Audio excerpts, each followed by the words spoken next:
আসসালামু আলাইকুম প্রিয় দর্শকবৃন্দ।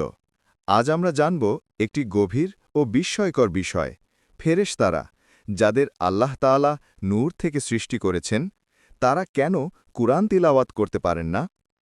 কুরআন হচ্ছে আল্লাহ বাণী, যা নাজিল হয়েছে মানবজাতির হিদায়াতের জন্য। আল্লাহ তাআলা বলেন, নিশ্চয়ই আমি এই কুরআন অবতীর্ণ করেছি এবং আমি এর সংরক্ষক। সূরা হিজর আয়াত ৯। ফেরেশতারা আল্লাহের আদেশে ওহী পৌঁছে দেয়, কিন্তু তারা নিজেরা কুরআন তিলাওয়াত করতে পারে না, কারণ কুরআন নাজিল হয়েছে মানুষের হৃদয়ের জন্য, এমন হৃদয় যা অনুভব করে, কাঁদে, অনুতপ্ত হয় এবং আল্লাহর দিকে ফিরে আসে। নবী করিম সাল্লাল্লাহু আলাইহি ওয়াসাল্লাম বলেছেন, যে ব্যক্তি কুরআন তেলাওয়াত করে এবং তাতে আমল করে, সে কিয়ামতের দিন সম্মানিত ফেরেশতাদের সাথে থাকবে। অর্থাৎ মানুষই কুরআনের নূর ধারণ করতে সক্ষম।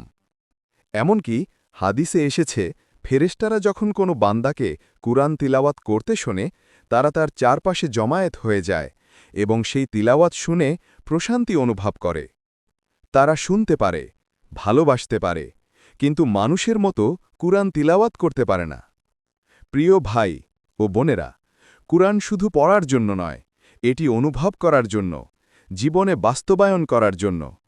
ফেরেশতারা কুরআনের সৌন্দর্য শুনে মুগ্ধ হয়, কিন্তু আমরা মানুষ, আমরা তা তিলাওয়াত করতে পারি, বুঝতে পারি এবং হৃদয়ে ধারণ করতে পারি।